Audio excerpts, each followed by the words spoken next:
사제, 그리고 동시에 저명한 고생물학자. 이 두 가지 직업이 한 사람에게서 합쳐질 수 있다는 것부터가 되게 흥미롭지 않나요? 그렇죠. 바로 피에르 테야르 드 샤르댕의 이야기입니다. 그의 사상은 과학과 신앙, 그 경계를 넘나들면서 우주 전체를 아우르는 정말 거대한 그림을 그려내는데요. 오늘 저희는 당신이 보내주신 그의 자서전적 저술, 물질의 심장을 함께 펼쳐보려고 합니다. 네, 오늘 저희 목표는 아주 명확해요.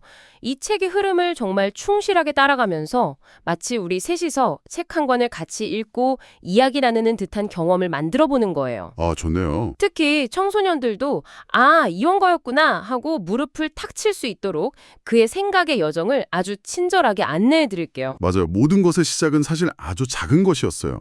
어린 시절에 한 소년이 가졌던 단단한 것에 대한 그 기묘한 집착.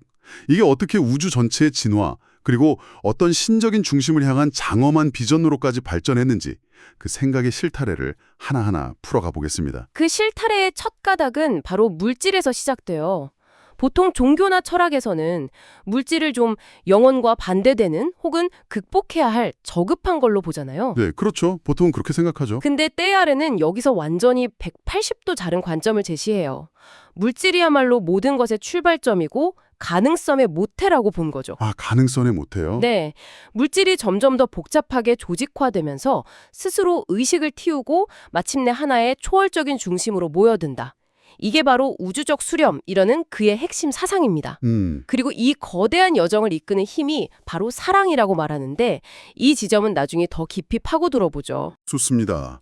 그럼 그 모든 이야기의 시작, 어린 띠아르가 느꼈던 단단함에 대한 강렬한 갈망으로 한번 들어가 볼까요? 네. 이게 참 독특한 어린 시절인데 그가 비밀리에 철의 하나님을 경배했다는 대목이 나오거든요. 쟁기에서 빠진 낡은 나사못, 쇠기둥 머리, 심지어는 전쟁터에서 주운 탄피 조각 같은 것들. 이런 게 그의 보물이자 우상이었다는 거죠. 아니 근데 왜 하필 철이었을까요? 그에게 철은 그냥 단단한 금속, 그 이상이었어요. 그건 뭐랄까, 존재의 충만감 그 자체였죠. 존재의 충만감. 네, 만졌을 때 느껴지는 그 묵직함, 변치 않을 것 같은 견고함, 거의 영원할 것 같은 그 느낌. 어린 소년에게 그건 세상 어떤 것보다 확실하고 믿을 수 있는 존재의 상징이었던 거예요. 부서지지도 사라지지도 않는 절대적인 실체. 그는 이걸 일관성이라고 표현했어요. 아, 일관성, 변치 않는 성질. 그런데 바로 그 믿음이 깨지는 순간이 오죠. 이게 어떻게 보면 그의 첫 번째 철학적 위기라고 할 수 있을 텐데요. 맞아요. 정말 결정적인 순간이었어요. 그가 애지중지하던 철 조각들이 녹슬어서 부스러지는 걸 발견한 거예요. 아, 영원할 것만 같았던 그의 철의 하느님이 사실은 썩어 없어지는 존재였다는 걸 깨달은 거죠. 이건 어린아이가 겪기에는 엄청난 충격과 절망이었어요. 그랬겠네요. 여기서 그는 아주 중요한 교훈을 얻습니다. 그가 찾던 궁극의 단단함, 그 일관성이라는 게 어떤 물질 그 자체에 내재된 속성이 아니라는 걸요. 그러니까 특정 물질에서 찾던 희망이 배신당한 셈이네요. 그럼 그의 관심은 어디로 옮겨가나요? 바로 거기서 관점의 대전환이 일어납니다. 개별적인 쇠붙이 같은 사물에서 눈을 돌려서 더 크고 근원적인 것으로 향하게 돼요. 더 큰 거라면. 네, 여기서 아주 중요한 생각이 싹 트는데요. 어쩌면 단단함이라는 게 어떤 고정된 실체가 아니라 수많은 요소들이 한 점을 향해 강하게 모여들 때 나타나는 효과가 아닐까 하는 생각. 효과요? 네, 즉 수렴운동의 결과물일 수 있다는 걸 어렴풋이 깨닫기 시작한 거예요. 와, 수렴의 효과라 정말 중요한 통찰이네요.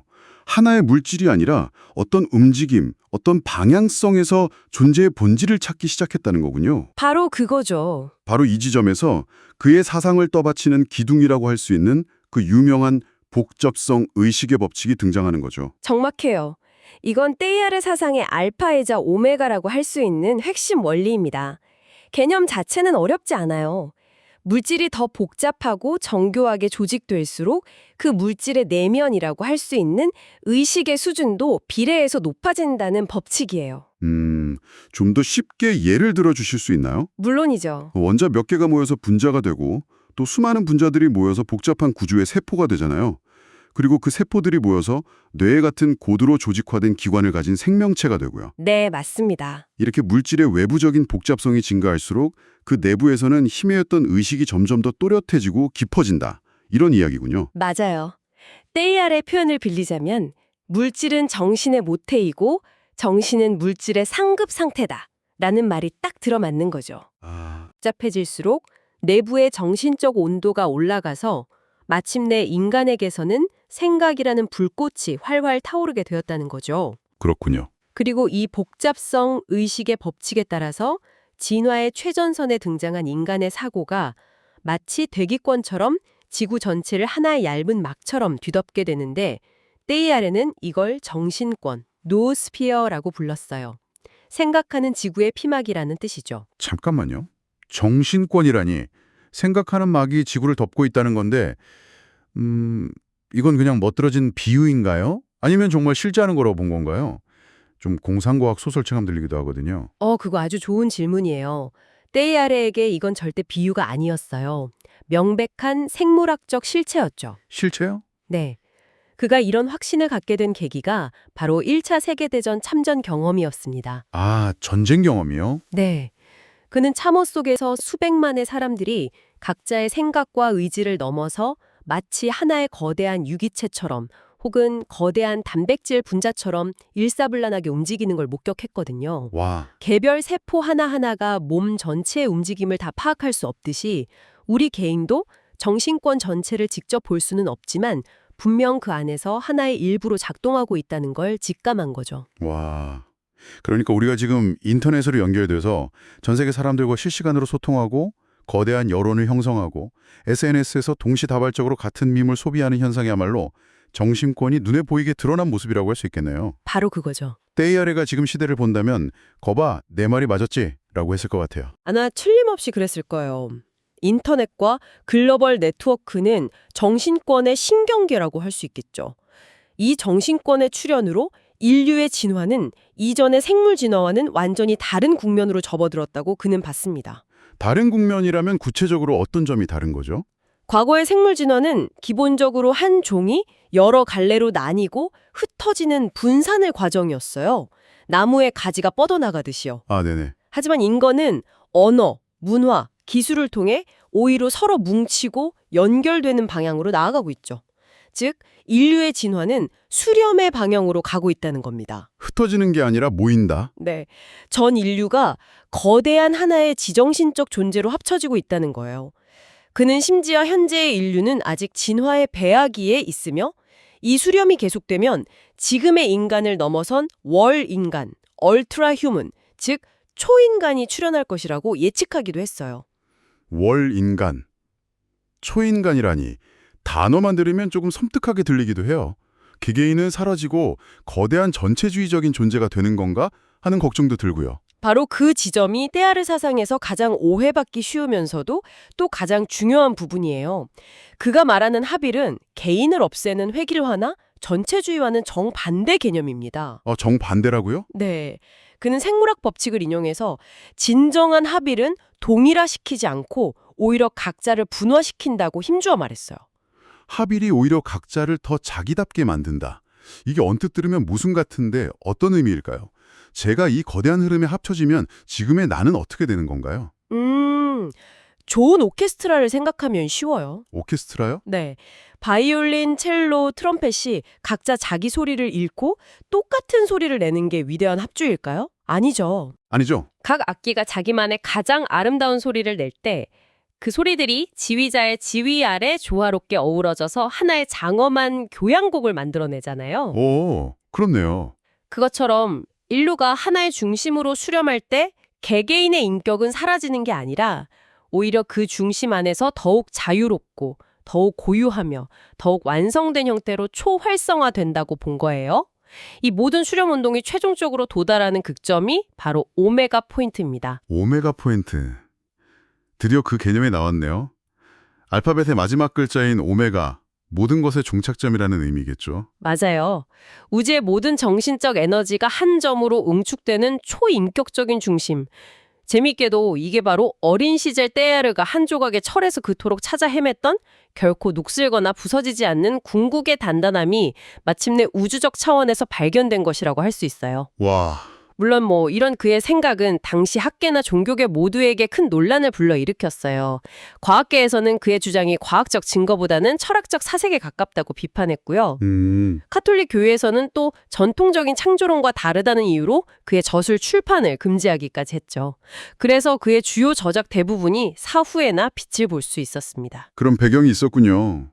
쇠붙이 하나에서 시작된 생각이 우주 전체의 종착점, 그리고 그 안에서 개인이 더 완성된다는 비전까지. 스케일이 정말 엄청나요. 그렇죠. 처음 들으면 황당하게 들릴 수도 있는 이야기인데 그 논리를 하나하나 따라가다 보니 꽤 설득력 있게 다가오는 것 같아요. 그럼 여기서 근본적인 질문이 생겨요. 이 거대하고 장대한 우주적 수렴을 가능하게 하는 힘, 그 엔진은 대체 뭘까요? 그 동력은 바로 사랑입니다. 사랑이요? 네. 제가 처음 떼이아르를 읽었을 때 가장 충격적이었던 부분이 바로 이 대목이었어요. 보통 과학적인 우주론에서 사랑을 핵심 동력으로 이야기하지는 않으니까요. 맞아요. 굉장히 시적이면서도 대담한 주장이네요. 떼야르에게 사랑은 그냥 인간들 사이의 감정, 그 이상이었던 거군요. 훨씬 그 이상이었죠. 그에게 사랑은 흩어져 있는 존재들을 서로 끌어당겨 하나로 묶고 더 복잡하고 고차원적인 존재로 만들어내는 우주적인 에너지, 거의 물리적인 힘이었어요. 물리적인 힘이요? 네, 원자가 서로 끌어당겨 분자를 만들고 세포들이 모여 생명체를 이루는 그 모든 과정의 근원적인 힘을 그는 사랑이라고 본 거예요. 물질을 영으로 승화시키는 우주 최고의 건설적인 힘이죠. 와. 그는 이 과정을 아주 아름다운 색깔의 비유로 묘사하기도 했어요. 그 부분 인상 깊게 읽었어요. 물질에 자주색이 가고 그 자리에 영의 황금색이 들어서고 이게 다시 백열하는 불길로 변하는 모습으로 묘사한 부분 말이죠. 네, 바로 그 부분이에요. 물질의 어둡고 무거운 에너지가 정신의 빛나는 에너지로, 그리고 마침내 모든 것을 태우고 하나로 만드는 순수한 사랑의 에너지로 변해가는 과정을 시각적으로 그려낸 거죠. 그리고 바로 이 지점에서 떼이아르의 과학자로서의 여정과 사제로서의 여정이 완벽하게 하나로 통합됩니다. 과학적 탐구의 종착점과 신앙의 대상이 하나로 만난다는 말씀이시군요. 그렇습니다. 그는 자신이 평생의 과학적 탐구를 통해 논리적으로 도달한 우주의 최종 수렴점, 즉 오메가 포인트가 신앙 안에서 발견하고 믿어온 우주적 그리스도와 정확히 일치한다는 것을 깨닫게 돼요. 오메가 포인트가 곧 우주적 그리스도다. 네. 오메가 포인트는 우주를 앞에서 이끄는 초월적인 존재인 동시에 우주 안에 내재하면서 모든 진화를 추동하는 힘을 가진 존재여야 하는데 그 속성이 바로 그리스도의 속성과 같다고 본 거죠. 물질의 가장 깊은 곳, 그가 평생을 바쳐 찾아 헤맨 물질의 심장이 바로 그리스도의 심장이었던 겁니다. 와, 결국 어린 시절 철 조각에서 시작된 그 단단함에 대한 갈망이 진화론과 정신권에 대한 과학적 통찰을 거쳐서 마침내 사랑의 에너지로 모두를 하나로 모으는 우주적 그리스도라는 신앙적 비전으로 완성되는군요. 맞아요. 물질과 영, 과학과 신앙이 그의 사상 안에서 정말 장엄하게 하나로 합쳐지는 순간이네요. 맞아요. 그것이 바로 물질의 심정이라는 책이 보여주는 떼이아르의 지적 그리고 영적 여정의 완결편이라고 할 수 있습니다. 오늘 떼야르 드 샤르덴과 함께 정말 거대한 요정을 따라와 봤네요. 한 조각의 쇠붙이에서 시작해서 원자, 분자, 생명, 인간, 그리고 생각의 막엔 정신권을 거쳐서 마침내 우주 전체가 사랑이라는 에너지로 하나의 신적인 중심, 오메가 포인트로 수렴한다는 비전. 네. 이 이야기는 과학의 시대에 우리가 어쩌면 잃어버렸던 우주의 어떤 목적과 방향성에 대해 다시 한번 생각하게 만드는 것 같아요. 그렇죠. 떼이아르의 시선으로 지금 우리 시대를 본다면 우리가 겪는 전 지구적인 갈등, 기후위기 혹은 끝없는 기술 발전으로 인한 압박감 같은 것들, 이런 것들이 어쩌면 인류가 더 높은 차원의 의식, 즉 월인간으로 나아가기 위한 필연적인 성장통일지도 모른다고 해석할 수 있을 거예요. 성장통이요? 네. 우주가 그저 텅 비고 차가운 공간이 아니라 빛과 의식을 향해 나아가는 거대한 흐름이라는 그의 생각은 오늘날 많은 사람들이 느끼는 어떤 깊은 허무함에 대한 하나의 대답이 될 수도 있지 않을까요? 정말 그러네요. 마지막으로 이 깊은 탐구를 마무리하면서 당신께도 한번 질문을 던져보고 싶어요. 떼야르가 말한 수렴의 에너지는 우리 주변에도 분명히 존재할 텐데요. 당신이 오늘날 우리 시대에서 발견하는 수렴의 모습은 어떤 것인가요? 거대한 사회적 현상일 수도 있고 아주 개인적인 경험일 수도 있겠죠. 그 질문을 마음속에 품고 주변을 한번 둘러보시는 것도 의미 있는 일이 될 것 같습니다.